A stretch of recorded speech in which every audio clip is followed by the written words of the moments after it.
Heading into this offseason, I honestly wasn't expecting much of anything out of Philadelphia.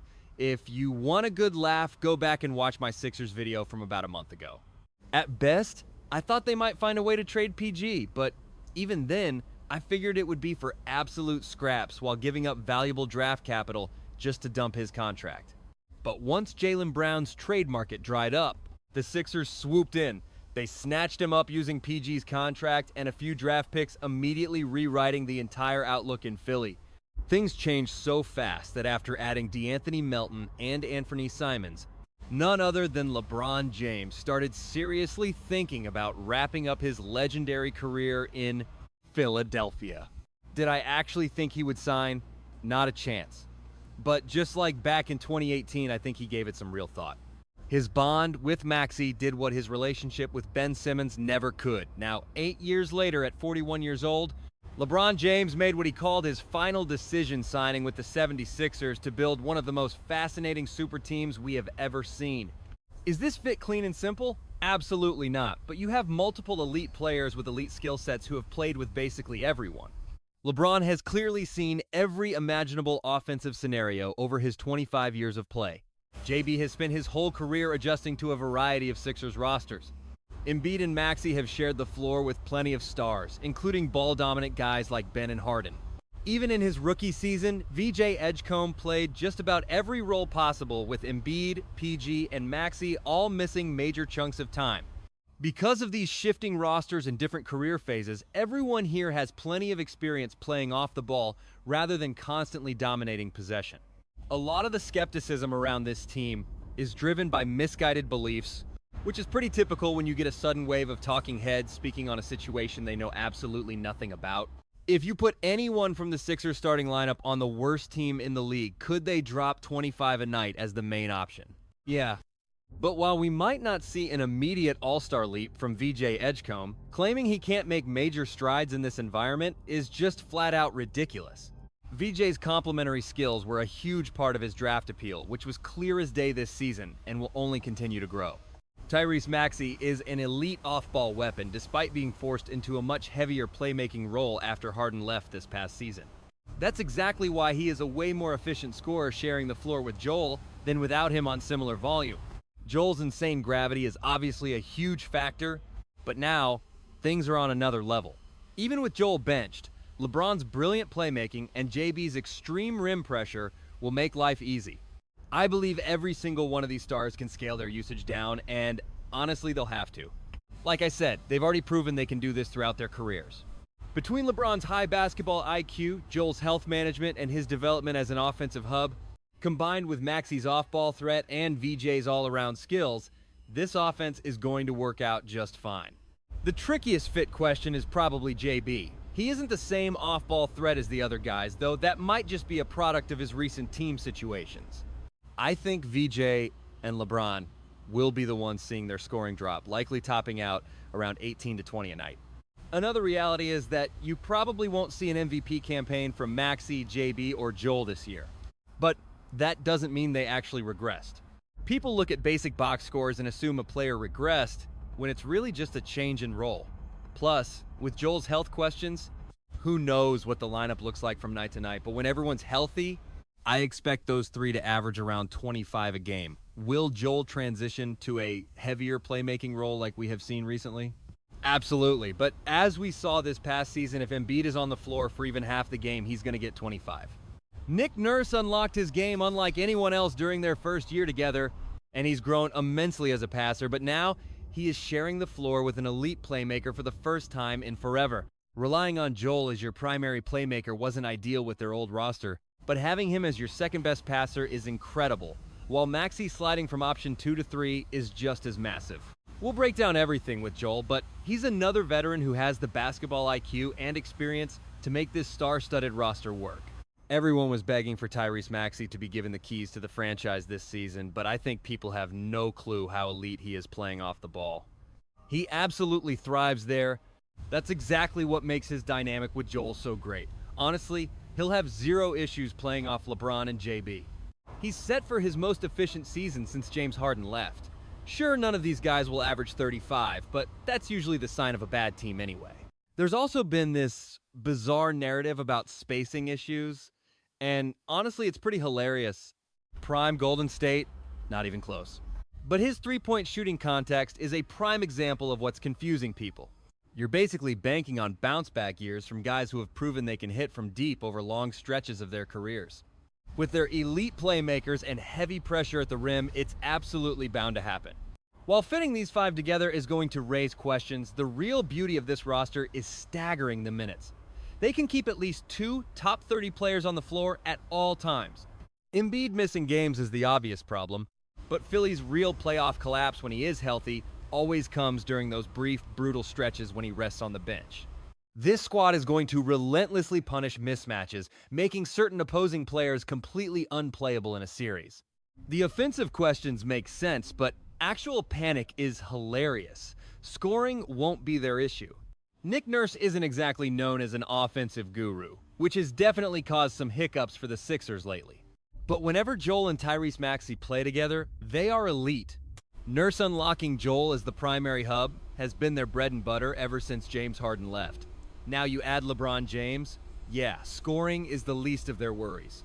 But Nurse's true calling card is defense. While this roster isn't perfect, bringing in LeBron as a de facto offensive coordinator will work wonders. Defensively, I love having VJ Edgecombe, Dean Wade, KCP, and JB hounding perimeter stars. But the backline protection, that's a major question mark. Joel Embiid and LeBron James are nowhere near the lockdown all-time defenders they used to be. But with stronger perimeter help and a lighter offensive burden on their shoulders, there is real reason to believe we will see a massive step up from what they've shown recently. Especially with Joel, even as his body breaks down, he usually dials up the defensive intensity once the playoffs start. Still, there is obviously a hard physical ceiling on his impact at this stage. Adding Dean Wade and KCP is huge, but Philly still needs another backup big, even if Dominic Barlow continues to develop. We'll have to see how the final bench spots shake out. But they have a few intriguing depth options who could really flourish on offense playing alongside LeBron. Plus, they snagged Anfernee Simons on an absolute bargain deal and drafted LeBron Philon, who is another pure bucket-getting guard. Expect plenty of roster shuffling both before and during the upcoming season, and we will break down all of those moves. But this Sixers starting lineup is locked, and it is absolutely wild. They aren't a flawless squad, but they suddenly have a deep group of bench pieces capable of playing real minutes in a playoff rotation. Look at the broader scope of this mind-blowing Philadelphia 76ers offseason, and why, despite glaring flaws, their potential is through the roof. It is official. LeBron James is a Philadelphia 76er. I have had to pause multiple times while putting this together, and I will probably do it again because I am still struggling to process it. It won't feel real until they're actually on the floor. Even then, it'll take time. Just like the Jaylen Brown trade, while this squad is far from guaranteed to win a title, this whole situation is absolutely insane. To be honest, I thought the most exciting move the Sixers could pull off was somehow trading PG for a couple of solid role players. And that would have only been exciting because it was a massive shakeup. I was absolutely not expecting them to land a great young all-star in return, let alone a prime all-NBA force like Jaylen Brown. But one thing led to another, and JB became the exact domino that put Philly on LeBron's radar. Honestly, about 8 years ago, I thought he was seriously considering them. LeBron has deep connections in Philadelphia, and while the city lacks the flashy glitz of LA or New York, it is still a premier, top-tier sports market. I figured he was heading back to Cleveland, but I knew they would have to pull off a trade to ease the perimeter defensive pressure, which likely meant moving James Harden. Or maybe they wanted Kyrie Irving instead. Either way, Cleveland just felt off. I figured he'd choose the Cavs, but despite Evan Mobley's sheer talent, they still needed a few roster tweaks. They would have been highly competitive, but the situation was far from flawless. Suddenly, Miami became the favorite, and I thought that was a done deal. LeBron, Giannis, and Bam Adebayo is a clunky fit, but with a couple of shooters, they definitely could have made it work. Instead, LeBron recruited KCP to Philly in the blink of an eye. They could have made some adjustments for sure, but let's be real, it's a clunky, totally bizarre situation. It is weird, no doubt about it. But when you have Giannis, you still have a legit MVP-level superstar, plus another anchor in Bam, a versatile offensive weapon with a developing jump shot, and then you have LeBron James running point with Eric Spoelstra calling the plays. It's not a guaranteed ring, but it's way better than people think. And honestly, I do think he genuinely wanted to play with Seth. But even if they landed AD, your path to a championship gets a lot harder with OKC and San Antonio standing in the way. That Minnesota scenario was incredibly intriguing too, and at the end of the day, I think they would have been the absolute best team. But it's Minnesota. Plus, you're stuck in the brutal Western Conference with those same powerhouses. I really had no clue where his head was at because Klutch kept everything locked down. I figured he was just waiting to see if a trade with Cleveland or Golden State fell through before committing to Miami. I don't doubt for a second that LeBron wanted Philly. He clearly saw how loaded that roster was, plus he has a great relationship with Maxey. But I truly believe Rich Paul pushed hard for this. That's not saying his agent made the actual decision for him, obviously. Plenty of factors brought LeBron to Philly, but cementing Tyrese Maxey as the rising young face of Klutch Sports was absolutely a massive part of the plan. Klutch is going to be completely fine either way. They have a loaded roster of superstar clients and will keep signing elite talent. But with LeBron and AD getting older, alongside a bunch of highly paid stars who are likely on their final massive contracts, guys like Levine, Fox, and Ingram, Tyrese Maxey, and Darius Garland are the only Klutch All-Stars left with real untapped upside. Now, I love DG. I think he can put up big numbers and shocker secure another massive bag with the Clippers. But Maxey is just on a completely different level right now, and this move only amplifies his star power. But look, even if Tyrese Maxey doesn't put up the wild MVP caliber scoring season some fans are expecting, playing alongside LeBron is going to do wonders for his global brand. He is still going to be the primary focal point of their offense. The sheer spotlight on Philly will launch him into superstardom. Purely from a basketball standpoint, this is a highly logical move for LeBron. You join a historic franchise with an incredibly hungry fan base and legitimate championship upside, but nobody is handing you a cheap, easy ring here. When he announced his decision, LeBron said he picked Philly because he felt he could genuinely make a difference. And honestly, I buy that completely. Even with all that ball-dominant talent in Philly, LeBron's fit here is phenomenal. Obviously, because he is LeBron James, but specifically because he is the exact answer they needed at power forward. With Embiid anchoring the offense and Jaylen Brown sliding in when you put three of Maxey, Joel, JB, and VJ on the court, they were always going to make it work. But they still lacked a true floor general and elite playmaker.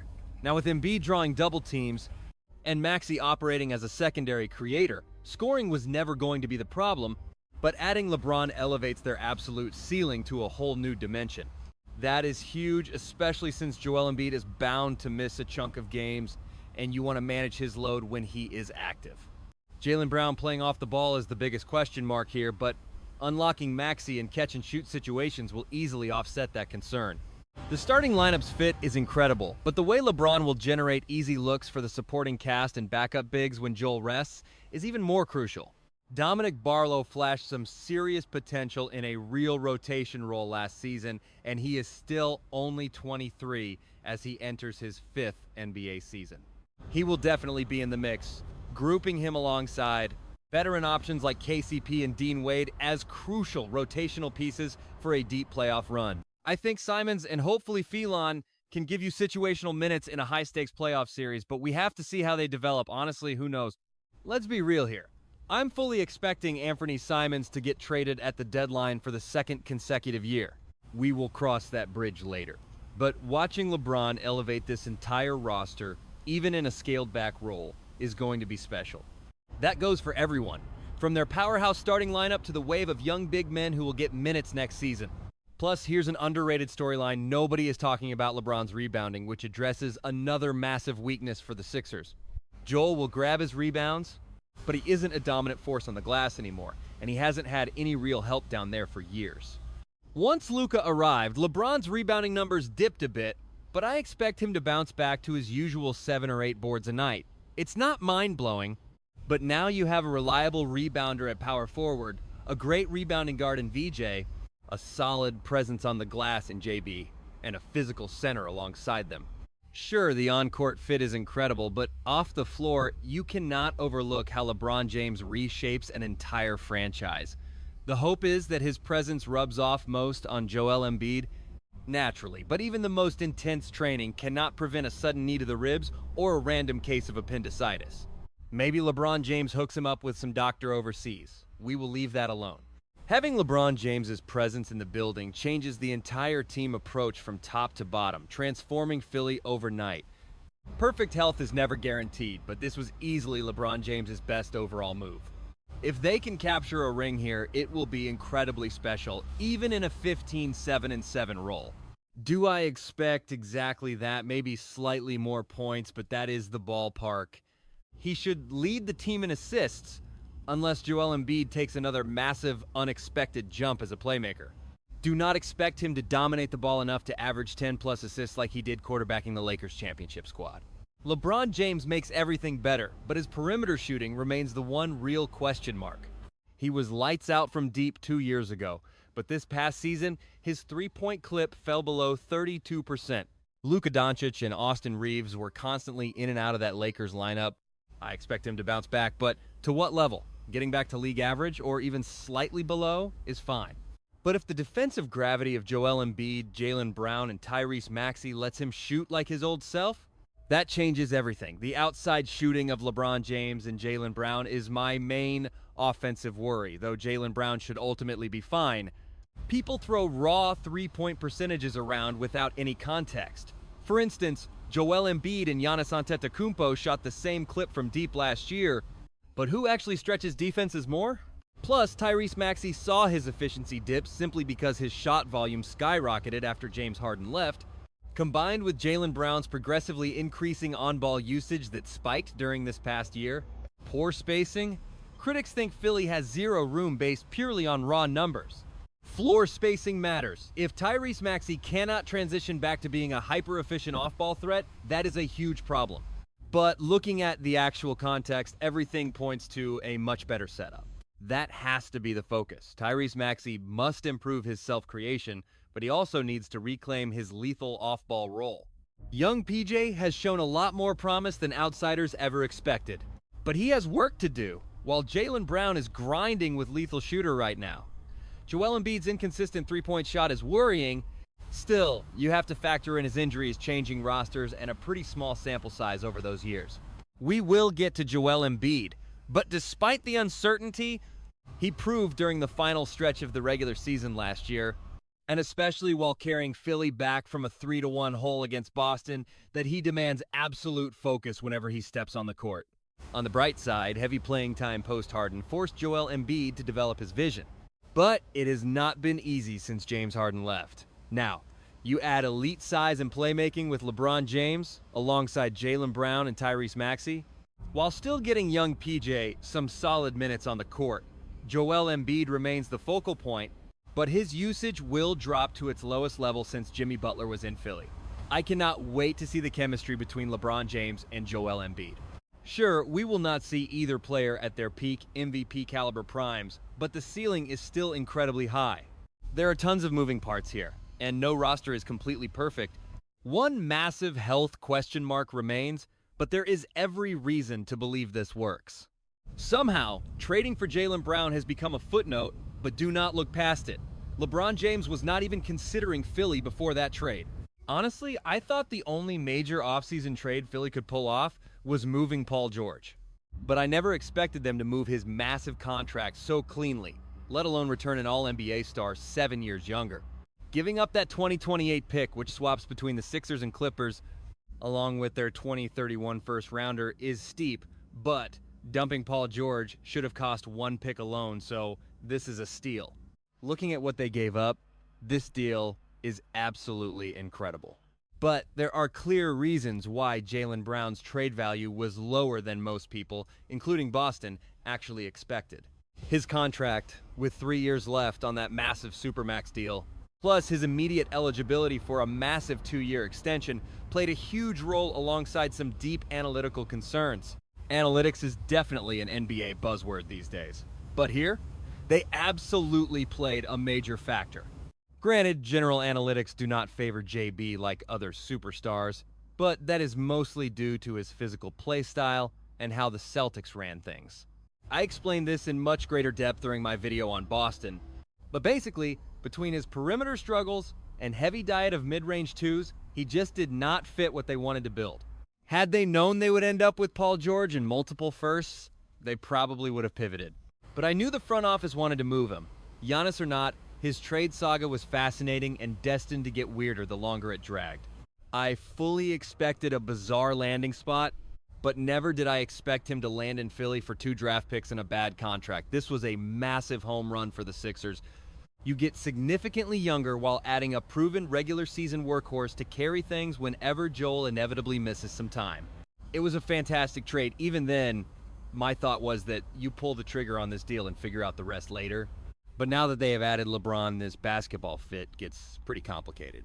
While JB will definitely have to scale down his scoring, he will still likely command the highest on-ball usage on this roster. He has a reputation as a volume shooter. But just because he is a scorer first does not mean he cannot be a willing passer. He has to adjust his game here just like everyone else must, but claiming this fit is outright impossible is just ridiculous. He is not a flawless player, but he has shared the court with elite talent before. Because of that, I have absolute confidence he can adapt to Philadelphia. His overall on-ball usage has steadily climbed throughout his entire career, and as a result, his three-point rate over the last 5 seasons dropped steadily, bottoming out at a career-low margin this past year. To be fair, this past season forced him into a massive creator role he had never experienced before. Without Tatum, he became their primary creator, generating nearly all of the rim pressure that makes Joe Mazzulla's offensive system work. Even though Boston built a reputation for chucking up three-pointers, JB's actual three-point rate consistently dropped every year under Joe, hitting an absolute low this past season because his on-ball duties skyrocketed. This year, his on-ball usage will definitely drop, and his three-point rate will rise. The real question is how smoothly he can make that transition. Ever since Kemba Walker departed and JB's usage spiked from 15.5% to nearly 19.5%, climbing every single season since, Jaylen Brown has hovered around 33 to 35% from downtown on similar yet steadily declining volume. Back in years 4 and 5, which were his real breakout campaigns, he actually shot 39% from deep on massive volume. It has been a long time since then, but his usage is finally set to drop. He will naturally slide back into the off-ball role he occupied for years alongside Tatum, rather than playing last season's high-stress style. Just keep in mind, he is not reverting to some fringe 20-point-per-game role. It will be a transition, sure, but playing off the gravity of Embiid and Maxey plus LeBron feeding him means he will get some highly efficient looks. Just like this reconstructed offense as a whole, some real questions still remain, but the massive star power and Philly's ability to stagger lineups will guarantee a top-tier offense. For this team to win it all, though, JB must lock in defensively, while the staggered lineups featuring Wade, Barlow, and Bono will hold things down. JB and VJ are going to be Nick Nurse's go-to defensive weapons in closing units. He is still a highly capable on-ball defender, but carrying such a massive offensive load over the last couple of years has naturally caused his overall defensive impact to slide. That said, his defensive pressure during the 2024 playoffs was incredible. Under Nick Nurse, we might see a completely rejuvenated JB on that end. Even if he still commands the highest on-ball usage in Philadelphia, it will not come close to last year's workload and could fall below his previous years. He remains a vital offensive weapon, particularly during the regular season grind when other stars inevitably sit out games, but having elite co-stars should free him up to lock down defensively, just like he did for that dominant 2024 Boston team. Sure, this group does not possess Boston's defensive versatility, but the raw talent on this Sixers roster is absolutely undeniable. Critics love to point out his shaky catch-and-shoot numbers, and while he definitely has to improve those percentages, sharing the court with defenders constantly scrambling to cover Tyrese Maxey, Joel Embiid, or LeBron James changes the entire dynamic. That alone puts him in a great position to succeed. The starting lineup looks clunky, which we'll keep breaking down, but staggered rotations and playing beside Joel will help. Unlike LeBron, is bound to miss time, Jaylen Brown will play a role much closer to last year than people realize. With injuries, expect plenty of games where one or both of these stars are out, and given Maxey's elite off-ball skills, JB will act as the main creator when they share the court. One big concern with this lineup is crashing the glass offensively, and just like on defense, JB and VJ can really help clean things up there. Look, Jaylen Brown is not perfect, but a lot of the criticism surrounding him is totally overblown. He is going to fully buy into this Philly squad. He probably loved running the show as the top option last year, but he will shoulder way more responsibility here. Shifting back to a complementary role with a lighter scoring load means he can be the exact same championship piece for Philly that he was for Boston. We will get to the offseason moves, and specifically Dean Wade, who should open things up on both ends of the floor, but we need to finish talking about this starting five first. Tyrese Maxey started last season on an absolute tear. Over 21 games, he averaged 33 points, 5 boards, and 7 assists on 47% shooting and nearly 39% from deep on almost 10 attempts. He naturally cooled off and then hit an injury bug, but even after that hot stretch, Maxey remained the elite all-star we have seen since James Harden left. His gravity makes him a dangerous threat, but if you look past that crazy opening stretch, since putting on muscle after his breakout year, his perimeter shot has been a little more inconsistent than you would hope. Between adding weight and carrying a massive playmaking burden with Joel Embiid out of the lineup so often, you can see why his numbers dipped. But adding Jaylen Brown and LeBron James changes everything, letting us witness off-ball Maxey play for the first time in forever.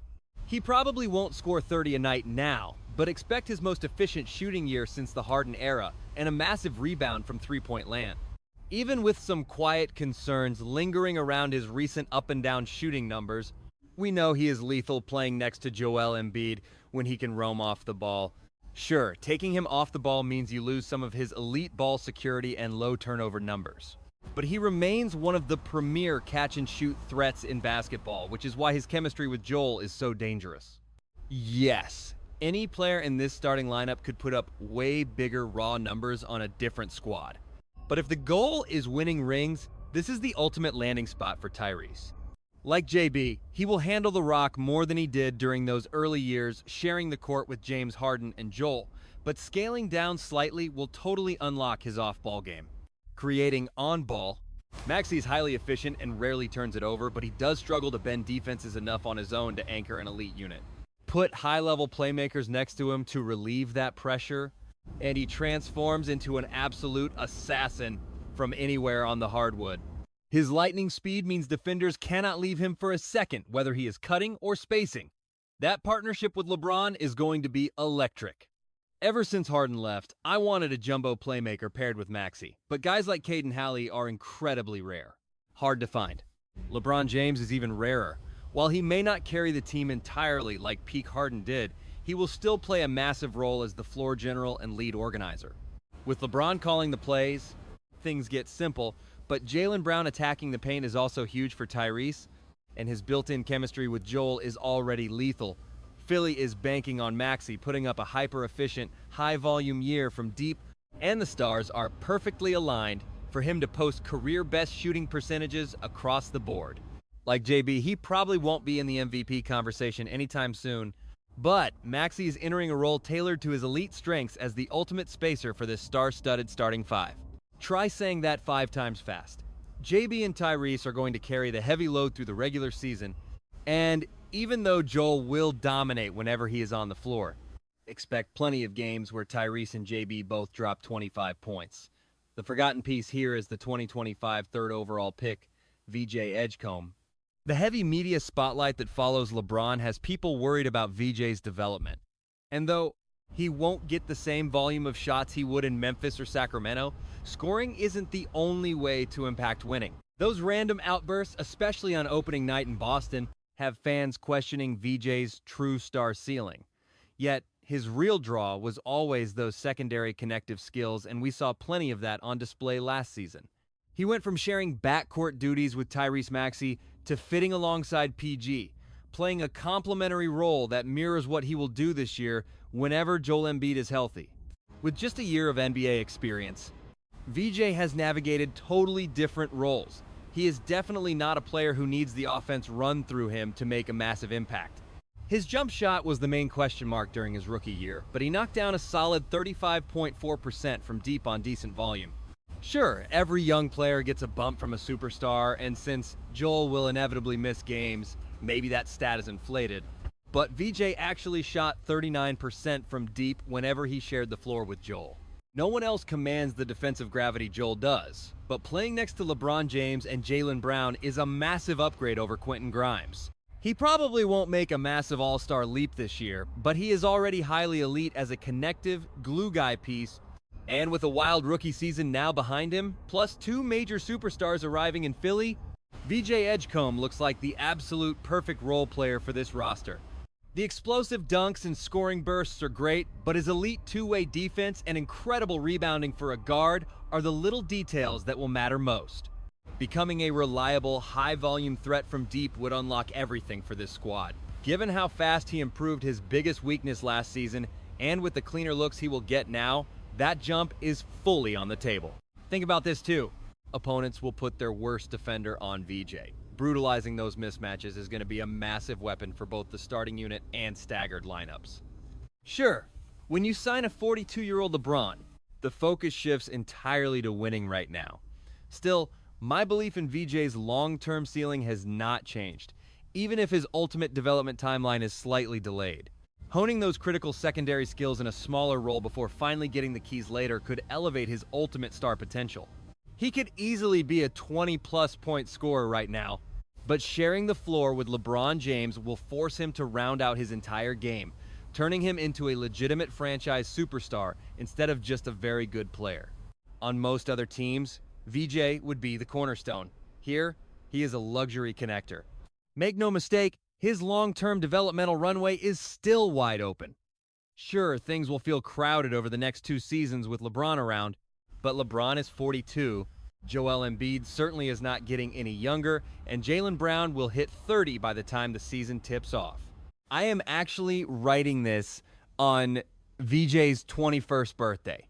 Even though the Sixers have a completely different outlook now than they did at the end of the season, if he hits his ceiling, he will have more than enough opportunity to show the league. The age of 3 of their key starters makes his eventual takeover obvious, but even while everyone is healthy, VJ is going to be far more crucial than people think. His connective flow next to the star players will be huge, and because Joel is bound to miss time, and with LeBron at 42, the Sixers will lean on VJ's scoring more than anyone expects. His role on offense hinges entirely on his progress as a floor spacer, but his real impact might actually come on the defensive end. He and Jaylen Brown are set to be Nick Nurse's chief defensive disruptors. VJ was stellar as a rookie on that end, and his defense dictates this team's absolute ceiling. Everything is going to be incredibly matchup dependent, and if VJ's defensive intensity slips, unless Embiid somehow reverts to his MVP peak, this team will hit a very hard ceiling. The immense gravity of LeBron and Joel is going to open up the floor, making a massive year 2 efficiency jump highly likely. No matter who is in or out of the lineup, you will almost always have at least 2 superstar playmakers on the floor creating easy looks for VJ. And if injuries leave only one of Maxey, Jaylen Brown, or Joel on the court next to him, VJ gets to showcase his lethal volume scoring. His true breakout season is definitely delayed, but VJ Edgecombe has the rare chance to be an elite, supercharged role player right now, storing up all those championship lessons for his own future. The ultimate question mark for Philadelphia remains Joel Embiid. Despite the obvious injury concerns, I hate how much people are completely discounting what he did last season. He started a bit slow, as he usually does, but he was really finding his rhythm before taking a hard knee to the ribs. Then came the appendicitis right before the playoffs. Yes, these freak injuries keep happening, but there is still some hope here. Most importantly, his knees actually held up. Those freak ailments are curable. Sure, he is still going to miss games, but Philadelphia finally has the bench depth to survive those stretches. They actually built a roster capable of winning a first-round series even without him. Plus, they won't have to rely on him nearly as much when he's actually on the court. The backup center situation is still a bit up in the air, but there are plenty of lineups to play with now, along with the flexibility to pull off a trade if needed. With Joel Embiid's playmaking leap, which was on full display during that 3-1 comeback against Boston, and the gravity he still commands at any health level, plus his shot-making skills, it is clear he'll be a highly effective offensive force no matter what. The real question is his defense, and even though most fans underrate how great of a defender Joel Embiid actually was, Philly is going to need a lot more from Joel on that end than what he has shown lately. Context matters here. He's obviously battled through some tough injuries, and he's probably not getting back to those historic dominant defensive levels from early in his career. But even so, his massive size still acts as a major deterrent, and he always ramps up his intensity once the postseason starts. We won't see him flying around the floor like he used to, but with healthier knees and a lighter offensive burden, I think Embiid can easily be a positive defender again. Of course, you're mostly locked into a deep drop coverage with him now, and that certainly has its share of drawbacks, especially since their perimeter screen navigation has been weak, but hopefully we'll see a bit more mobility from Joel. Defensively, the concerns with this five-man lineup are totally valid, but the way people completely dismissed Joel Embiid's season just feels wrong. He got plenty of credit for helping Philly fight back from 3-1 down against Boston, but his dominant regular season was barely talked about. Over his final 29 regular season games, he averaged roughly 38 points and 4 assists, shooting over 50% overall and 37.5% from deep. Sure, he wasn't the top 3 MVP candidate he used to be, but his production was still incredibly elite. Yet listening to sports media would make you think his entire career was finished. Like I said, his growth as an on-ball playmaker and offensive hub has been massive, helping him keep up an elite offensive impact even when physically limited. Now his knees aren't an issue, and he has a true playmaker beside him for the first time since James Harden. Plus, they have another high-usage threat in JB, so the chances of a reasonably healthy season are being way too easily dismissed. There are no guarantees here, and honestly, I hope the Sixers keep taking the cautious route they did last year, but Joel Embiid is far from done. He'll do whatever it takes to finish the season on the court, just like when he rushed back for a lottery team 2 years ago, or returned way too early this season. His constant health issues have always been a dark cloud hanging over this franchise, but now he won't have to drop 40 points every night just for Philadelphia to remain competitive. We'll have to wait and see what the defense looks like, but while there are no sure things, something tells me LeBron James didn't choose Philly for the final chapter of his career on a whim. I'm excited to see how Joel builds chemistry with LeBron and JB. His passing has taken a massive leap, and his sheer presence alone is still going to warp opposing defenses. From fighting through a chaotic regular season finish, to that 3-1 comeback, to the quick postseason exit, Joel Embiid's year was incredibly wild, but looking past the total games played, there's a lot of promise here. Make no mistake, Embiid is going to do everything in his power to stay out on the floor, and this massive spark for the Sixers franchise might be exactly what he needs to cap off his career. A wild but legendary run. His days of dropping 70 points on Victor Wembanyama might be behind him, but Joel is still much better than people give him credit for, and while they can't win a title without him, this roster won't fall apart and start tanking either. Statistically, who really knows what to expect? I would ballpark his stats at around 25, 8, and 6, but while the scoring and shot making are great, the level Embiid can reach on the defensive end will ultimately determine Philly's ceiling, and there is real reason to be hopeful there. The JB trade and the LeBron James signing were the blockbuster moves, but new team president Mike Gansey also made some great low-key acquisitions. They brought in Dean Wade, Anfernee Simons, KCP, Ariel Hook-Porty, Caleb Love, and Ryan Rupert, and also drafted LaMelo Ball on Jr. 22nd overall. From potential key rotation players to guys who might already be on their way out, there is a ton to digest, but I really want to highlight the spectacular job Mike Gansey has done in Philadelphia. Before this, the only realistic move I thought they could pull off was attaching draft picks to dump Paul George's contract for some other bad deals. Most likely, I expected this team to just tread water until they could move on from Embiid and George right before Tyrese Maxey and VJ Edgecombe demanded max extensions. Sure, building around Joel Embiid always gave Philadelphia a puncher's chance at something special, but honestly, the roster was stuck with no clear path to true contention, now or in the future. Between the JB trade and the new signings we're about to break down, Mike Gansey absolutely crushed this offseason. But adding LeBron James takes them from a slightly better squad to a legit championship contender. A lineup of Maxey, VJ, JB, and Wade alongside Embiid was definitely intriguing, and bringing in Wade to glue it together made sense, but that group still felt one piece short. Even without LeBron, Philadelphia has enough raw talent to be a very good team. But adding LeBron gives them an elite playmaker who lets Maxey play off the catch while taking a massive offensive load off Joel. To be clear, this squad is not a lock for a championship and still has plenty of big questions to answer, but Mike Gansey has assembled a jaw-dropping starting lineup while quietly securing some solid rotation guys who can actually survive in the playoffs. Mike Gansey reunited with his former Cleveland guy on a 4-year, $39 million deal, and Dean Wade is going to be massive for this team. He was literally in the 100th percentile in three-point rate for 2 straight years and still hit the 95th percentile this past season. You won't see him hitting off the dribble pull-ups, but his elite corner three-point shooting will unlock space no matter who he shares the floor with. That gravity is crucial, but his impact on the defensive end might actually be his most underrated asset for Philadelphia. Wade is a big, highly switchable defender who fits seamlessly into almost any lineup. Statistically, their best look will likely feature Wade sharing the floor with Joel, Tyrese, and LeBron, even if the starting unit is set.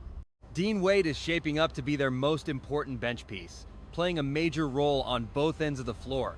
Players like VJ, JB, and Joel can easily ramp up their intensity on defense, but this roster lacks dedicated lockdown defenders, making a floor spacing stopper like Wade an absolute godsend.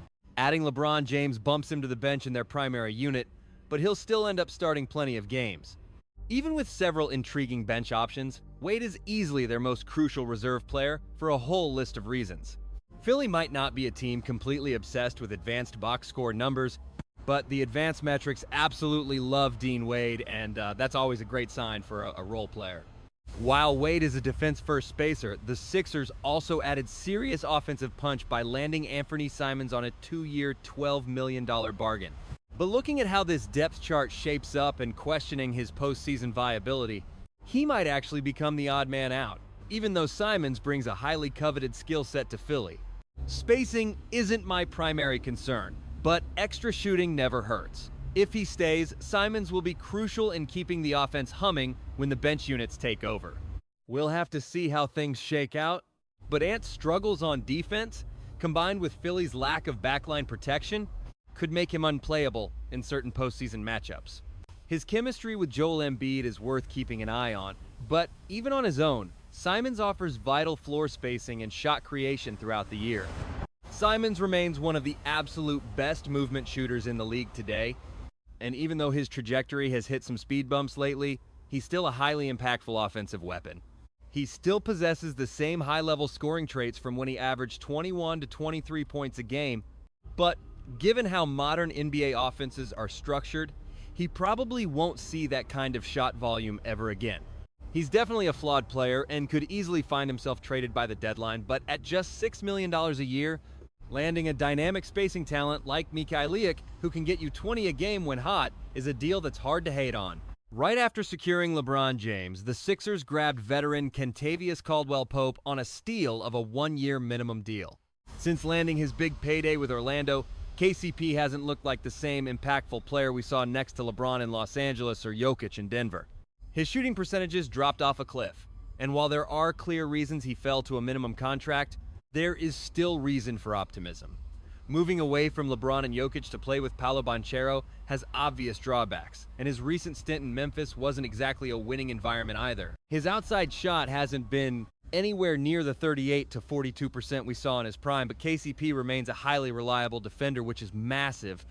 Given his age, his days of logging heavy starter minutes are likely over, but if playing alongside stars with massive gravity helps KCP regain his touch, he could easily become a crucial piece of their playoff rotation.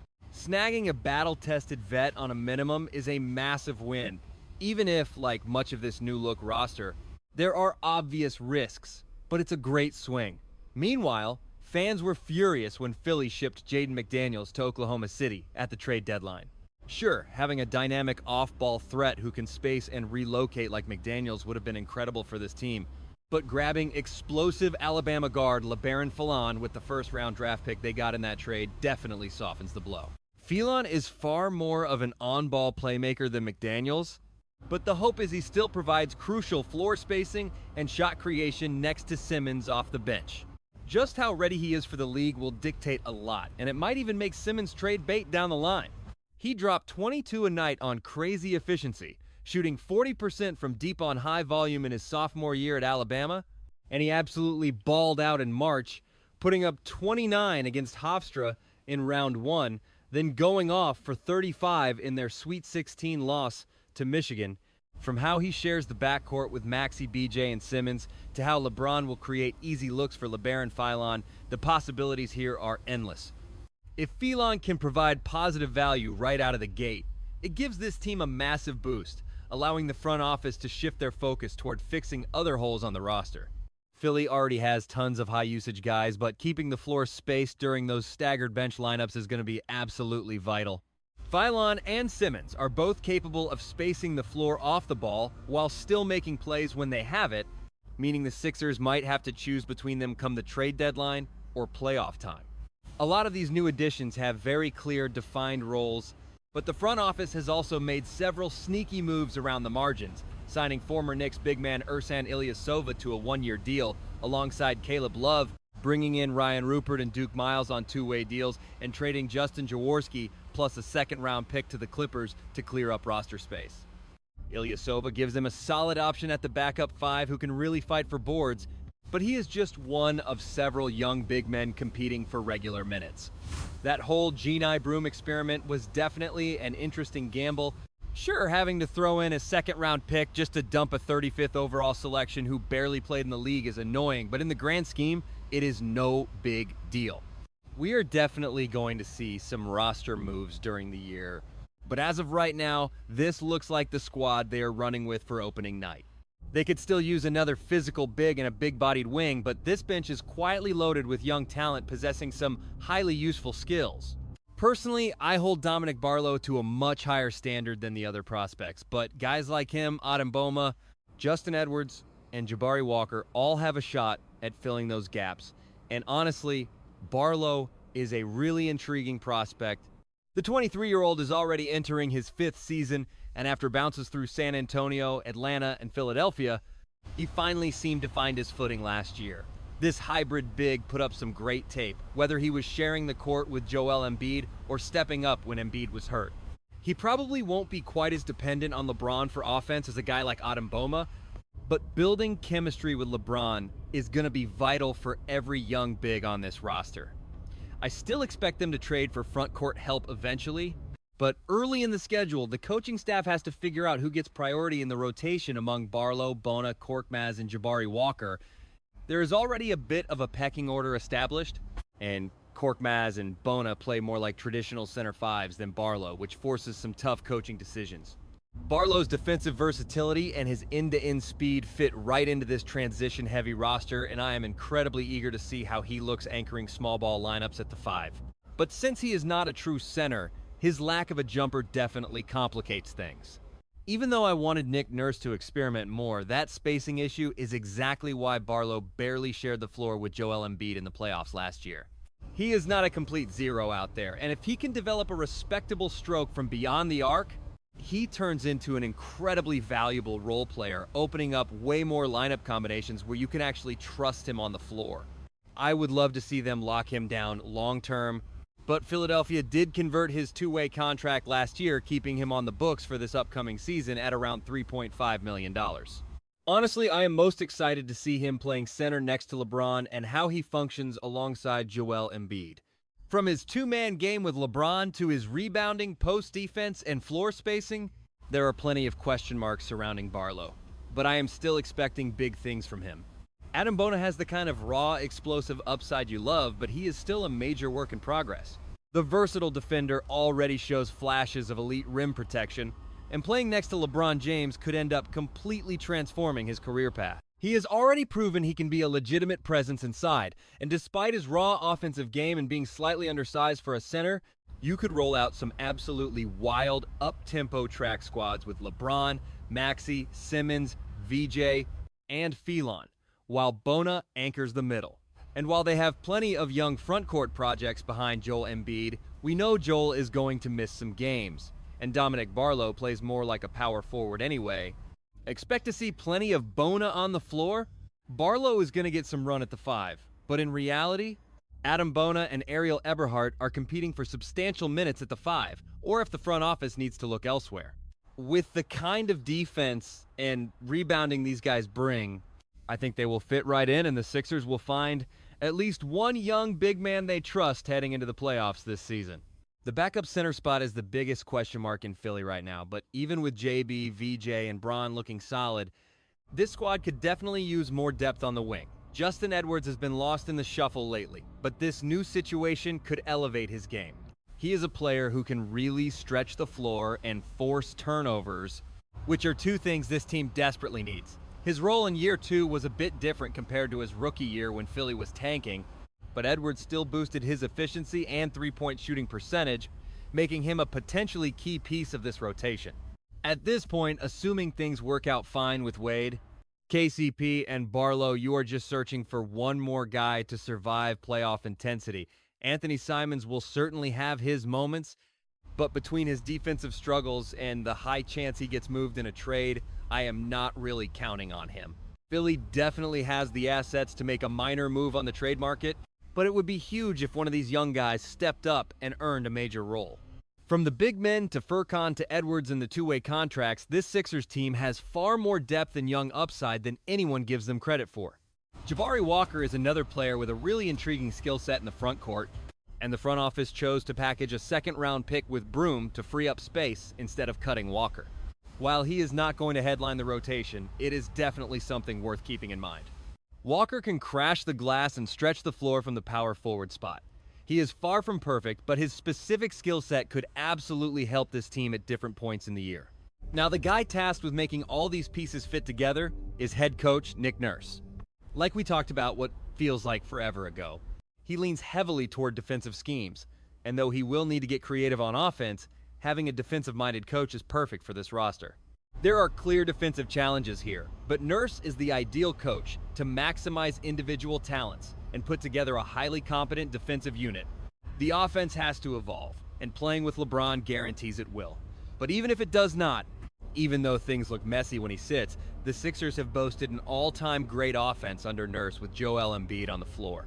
His job is not in immediate danger, but if this season goes off the rails quickly, Nick Nurse will likely be the very first major domino to fall. His chemistry with LeBron, much like LeBron had with defensive specialist Frank Vogel, will be crucial. I am sure the Stars will share plenty of feedback, especially LeBron, about what is working on the floor, but managing the rotation will be Nick Nurse's ultimate test. Fortunately, even with a somewhat awkward starting and closing five, the overlapping talents on this roster make staggering lineups incredibly easy. The possibilities are honestly endless. Obviously, everything changes when Joel Embiid sits, but even when he plays, you can deploy lineups that look completely different from your starting group. One specific lineup that really catches my eye features LeBron, Maxey, KCP, Wade, and Embiid. This could run a lot like those 2023 Sixers, with LeBron running the point instead of James Harden, only with vastly superior spacing, and elite perimeter defense from KCP and Wade compared to Matisse Thybulle and PJ Tucker. There will also be stretches where both LeBron and Joel Embiid take a seat, letting your explosive young backcourt run wild while JB commands the offense. With three of the absolute best transition threats in basketball alongside VJ Edgecombe, lineups pairing LeBron with Maxey, VJ or JB will look terrifying on the fast break.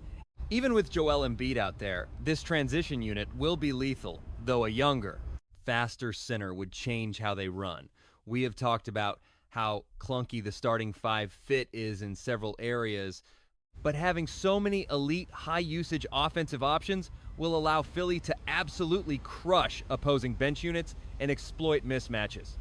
Just about every minute, you will have at least two, if not 3 or 4 top 30 players on the court along with VJ Edgecombe. Philadelphia went from desperately leaning on Tyrese Maxey for primary shot creation to suddenly being able to let him thrive off the ball. Sure, there are plenty of wild cards here, from health to shooting to stars, adjusting to smaller roles, but with this much talent in Philly, they finally have a high baseline expectation, something they haven't felt in years. Questions are everywhere, but you simply can't ignore the raw talent on this Philadelphia 76ers roster. They are still far from a locked-in championship team. But even with legitimate concerns about their closing five, this roster construction has some incredibly unique elements. They absolutely 100% need him to make a deep run, but for the first time in forever, you actually have a squad that can survive without Joel Embiid. They got better at it last year, but it was still pretty shaky. Trading an injury-prone second star for a highly dependable one, plus adding a high-impact force like LeBron for nothing, changes everything. Now, whether Joel is on the floor or not, the 76ers hopefully won't look completely helpless anymore. They might still need a few roster tweaks before they are ready to hoist the trophy, but there is quietly a solid group of role players here, plus plenty of young talent who could develop into exactly that. Nobody knows how this experiment ends, but for the first time in a very long time, Philly fans have genuine reason to be hyped. Given everything this franchise has endured over the years, that is absolutely 100% worth celebrating. The Sixers improved drastically, but the rest of the East got better as well. Even without an Oklahoma City or San Antonio level giant in their way, reaching the finals is going to be a battle. Whether they land as good or great depends on a lot of factors, those same endless variables we talked about. But claiming this roster cannot achieve greatness is just flat out crazy. The process has been chugging along for nearly a decade and a half now, and 8 years after choosing Los Angeles, a 41-year-old LeBron James found himself curious about the Philly scene once again. Look, you are not getting 2018 LeBron or 2024 Embiid, but if they stay healthy, these 76ers have an incredibly high ceiling. That covers the bulk of the breakdown. If you have been following this saga, there is plenty of room to weigh in on how it plays out. What do you think about this roster? It is honestly wild. I will keep my personal rants brief since this breakdown is already running quite long. But, man, this is just some truly incredible work put together by my guy Ants. Seriously, the whole LeBron situation is mind-blowing. I actually posted my raw, live reaction to the signing when the news first broke. I also have a 30-minute live stream covering the Jaylen Brown trade. Yeah, my actual state of shock reactions are all saved from when these wild moves went down for the 76ers. But again, there are genuine reasons to be optimistic, not just about how this lineup fits on the court, but with Joel Embiid's physical status. I mean, obviously, it was not his knees acting up last season, and honestly, you do not even need him at 100% anymore. At least, that is how it feels looking at the roster right now. You basically just need him to suit up, be present on the floor, and be upright. If he can do that, they finally have enough depth that they will not have to over-rely on him come playoff time. But before finishing up, I should probably address those rumors about an Embiid and Anthony Davis trade. Honestly, whatever the case may be, if you look at their projected starting unit, if anyone gets dealt, it is bound to be Joel eventually. That is just the reality. But at the same time, I do not think people truly appreciate two major things here. First is the actual reality of Joel's current situation. And second, we have the fact that a massive reason LeBron even chose Philly was to play alongside Joel Embiid. Crazy, right? That was widely reported, and Joel was obviously heavily involved in recruiting him, so this pairing could actually be the real deal. It is entirely possible. Joel Embiid remains a truly elite player. Sure, their defensive coverage is going to be a question mark, but still. This is absolutely something to get excited about, and honestly, I just can't help but laugh. Look, over 30 pages of notes, I think I covered nearly all my main points. There is not much left to dissect besides that Embiid and Anthony Davis rumor, which, let us just say they actually decided to trade him. Sure, trade him for literally the one guy who shares his exact level of injury risk alongside Zion, since they are in a completely separate tier of injury uncertainty. Yet, for some odd reason, people actually think Philly is dying to get a guy who is more injury-prone and ruins their spacing. Like, seriously? A guy who is also just worse at basketball. But look, let's get to the point. I promised myself I would keep this rant from blowing up. We definitely do not need a 10-minute monologue for this video, right? I think I pretty much covered all the major angles anyway, but honestly, watching this team play out on the court is going to be incredibly fun. They have got so much raw talent, great young pieces, and a massive ceiling. Plus, they kept a few future assets. Sure, their draft cupboard is mostly bare, but they still have that tradable 2033 first-rounder. They even kept that 2029 Clippers swap in the Jaylen Brown trade, which is honestly a massive win. And remember, with the league's new lottery odds in play, front offices are not just throwing first-round picks around anymore. Those assets are incredibly hard to come by. So you can actually build a solid rotation by weaponizing second-rounders at the deadline. Look, this roster is still far from complete. We haven't even seen these guys play together yet. Optimistic or not, there are still major health questions lingering around Joel Embiid. And let's be real, LeBron James is 42 years old. We will just have to wait and see, but this team is all the critics obsessing over raw three-point percentages right now, who just shrug and say it is the Sixers, being the Sixers, are the exact same people who will instantly jump all over them if they end up losing in the second round. They will cry about how Joel Embiid choked with a super team and could not get anything done, or how LeBron just chased another easy ring depending on which star they hate more that week. They will twist the narrative to claim this roster was so completely stacked that failure is unacceptable, arguing that literally anyone could have won a ring with this group. But like I said, that is going to do it for today. If you enjoyed the breakdown, drop your thoughts below. Write Mochi or Garfield in the comments just to let me know you made it this far. That is officially a wrap. I need to get over to the editing desk and slice up this audio. We will see how it goes. Seriously, leave a comment if you are still watching, because editing this mammoth video was an absolute beast of a task. But this long runtime is getting a bit concerning. Anyway, let me end it here before it gets any longer. Catch you on the next one.